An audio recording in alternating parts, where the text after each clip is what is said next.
Yo, what's up, guys? I just want to say thank you real quick at the start of this video. For we're over 3,000 views now on the last video, so it's absolutely insane to me. I think something along the lines of like the channel's gotten 11,000 views in the last month, so that's absolutely insane. So I just wanted to say thank you. I mean, I really appreciate it, and all the people that are commenting and showing support means a lot. So thank you, thank you, thank you. But today I got my CJM strut tower tool. So I gotta go pick up a 3-inch hole saw so I can cut these strut towers, since I can't adjust the camber any further than what I'm at right now. So that's on the list for today. Gotta go to Home Depot, and I'm selling my Honda Monkey tomorrow. So I need to go to the Honda dealership and pick up a battery for the Monkey. So yeah, that's what we're gonna do. Kind of just do like a vlog style video today, and then I'm gonna go over to my friend's house later, maybe around like 5 p.m. and we'll cut the strut towers and see how that comes out. So let's head to Honda. Let's get a cold start.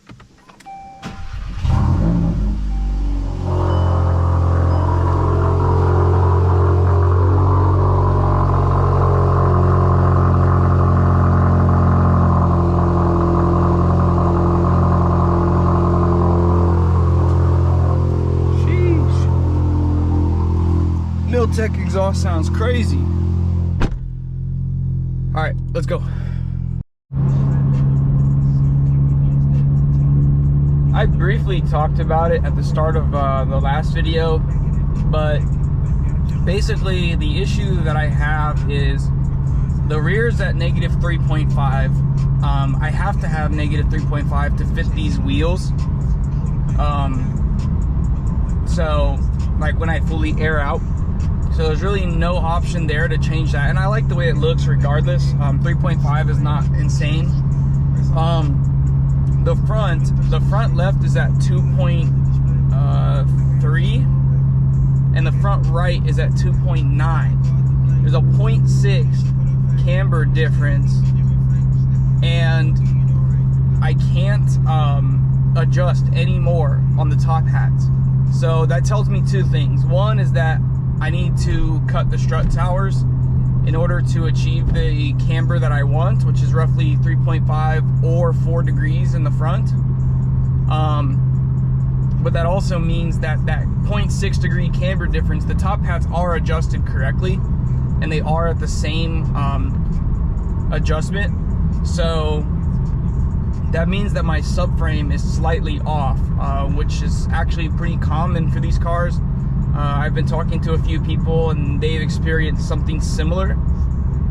So it's an easy fix. All that means is that I'm going to have to pick up a locking collar kit to align the subframe, and then that should correct the camber difference. And I mean, it's not the end of the world either. Like, it's not like I'm maxed out on both top hats and then they're off, because that's completely different. Then it's like you're out of adjustment. It's I still have adjustment when I cut the strut towers, so I'll be able to make it work regardless. But just for the extra peace of mind of knowing that my subframe is aligned, I'm going to go ahead and get the collar kit. But we're going to start with the towers, see what we can do, and then I'll probably need to grab some 034 ball joints as well. That'll give me 10 millimeters extra track width in the front, which is good because I'm going to need a spacer anyways when I get to that camber amount. And it will also add 1.2 degrees of camber on each side. So that's kind of the plans as for right now, but we'll take it one step at a time and see what happens. I just want to get the camber matched before I go on my next trip, which is sometime next month, because my wheel's like not straight, that's not really the problem. It's because of the camber difference. The car's kind of pulling a little bit to that side, so we'll get it all sorted out.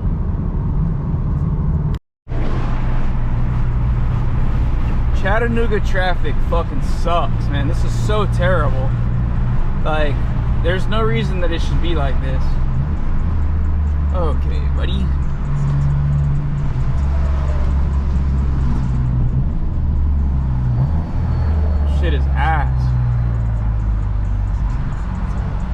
It's 3 p.m. on a Friday. Oh well. This is like giving me PTSD from my time in Miami.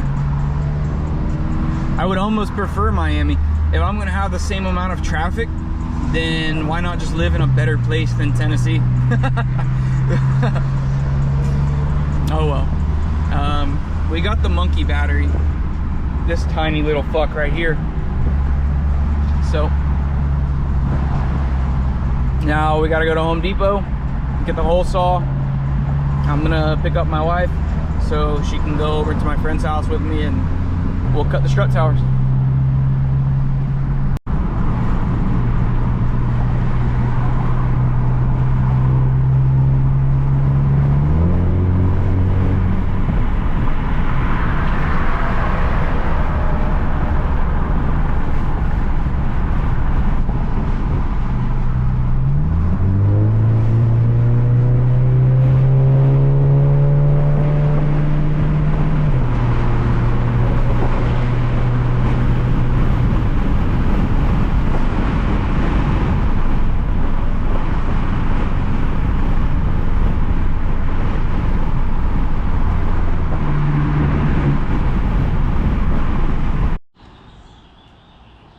I've never showed you guys this on the channel, but this is my 2023 Honda Monkey.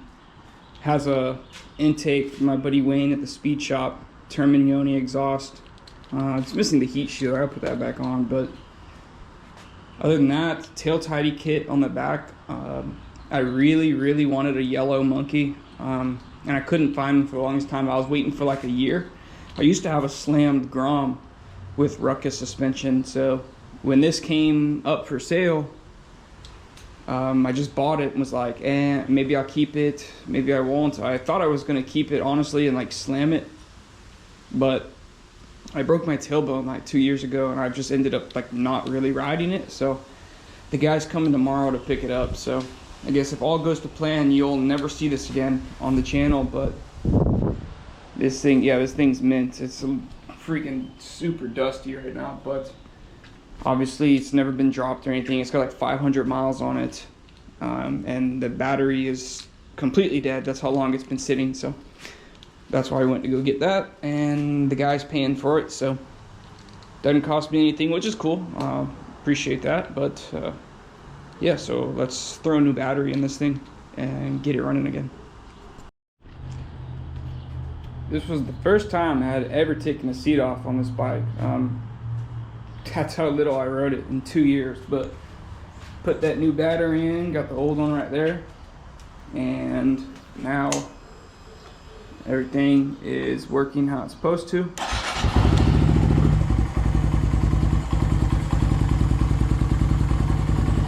Thing sounds good.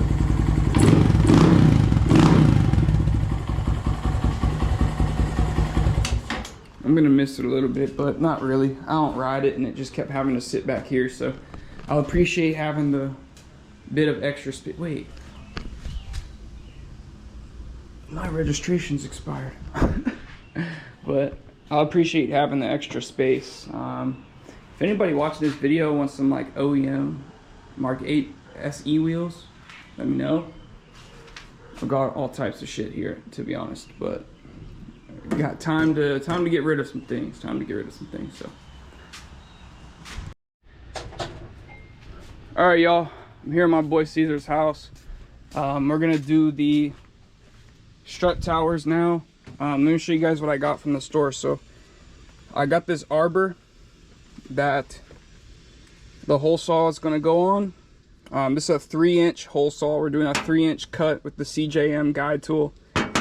We got a carbide hole saw, which is what CJM recommends, and then we already have the car in the air. We're going to do the driver's side first just to show you what we're doing. So we have to remove the rain tray and the driver's side wiper, because that will give us access to the strut towers, because we need to have a lot of space here to use the CJM tool and fit the drill. So I'm going to keep taking this stuff off.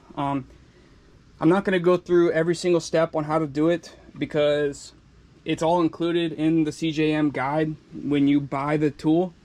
And there's probably a YouTube video out already on how to do that. But basically, you'll just take off the weather strip up front, and then take off the driver's side wiper here, and everything should pop out. So I'll get back with you guys in a minute when we've disassembled the front end. All right, we had to make a pit stop at the store. I couldn't take the freaking wiper arm off, and I was putting a good amount of pressure on there, and I was like, the last thing I want to do is have this thing pop and then scratch the paint all off the hood. I was like, yeah, we'll just go get the overpriced tool.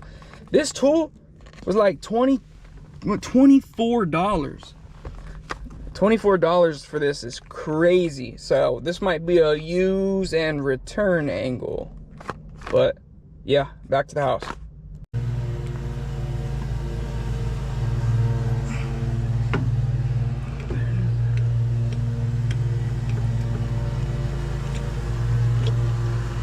Do not attempt to do this without this tool. There's no way.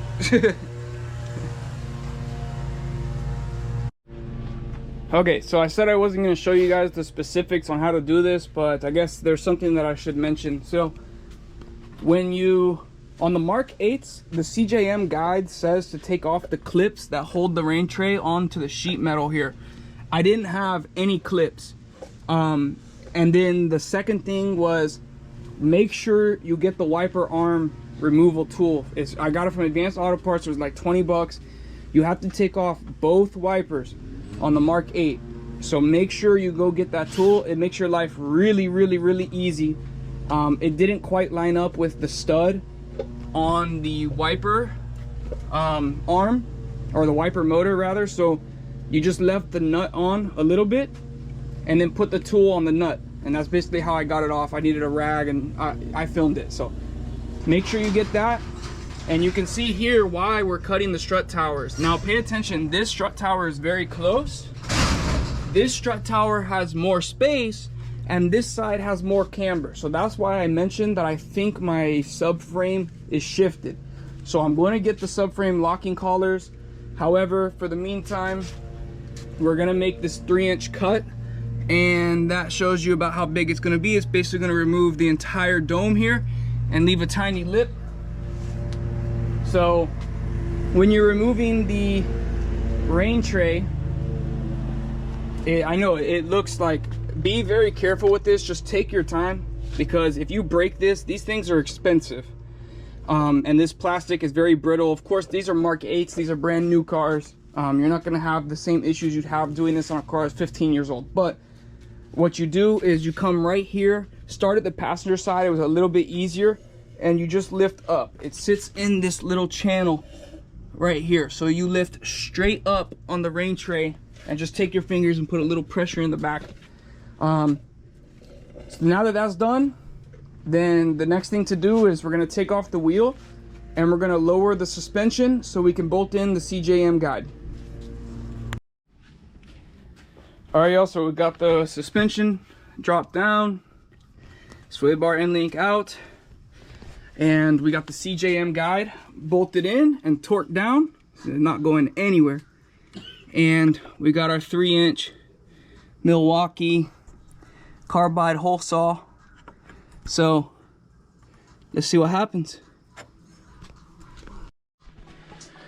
All right, guys, we're finally done. I just got to put that air strut back in. This was our first cut.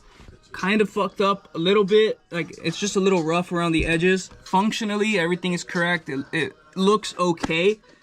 I'm gonna take a file later, try to clean it up a little bit. I am gonna paint it. I'm gonna order some like OEM touch-up paint and just try to paint it so it doesn't rust. But as far as that one goes, everything works. Not the best, but it's good enough. Nobody will ever see this stuff anyways. This one came out much, much, much better. This cut is super, super clean. And we kind of filed it down too, so it's not so sharp. And then the only fatality is I kind of dented the hood a little bit, but I damn near broke my wrist trying to free cut with the saw. So anyways, everything looks good. We're gonna put it back together, And then I'll show you guys how it's looking. They have big ass downpipe. Sheesh. So good. Alright, y'all. This is it. Finished product. Slight tuck now on both sides. Camber plates maxed out on both sides. Next step is going to be to do some 034 ball joints to get a little bit more tilt, because I still have slightly more in the rear when I air out. But the car is absolutely on the floor now. I mean, literally 1 foot all around. Can't even put my foot under this. It's insane how low this thing is. 1 foot everywhere. And I don't know how well it's gonna pick up on the camera, but this thing is on the floor. Maybe a 1/2 inch of clearance when aired out. So I'm gonna do the alignment tomorrow. But we're done for tonight. So yep, that's it. It was a pretty productive day, so I'm happy with how it came out. The car is so slammed now. But I'll catch you all in the next one. Thank you again for the 3,000 views on the last video. Thank you for watching this one. Thank you for the continued support, man. Appreciate it. Catch you all in the next one.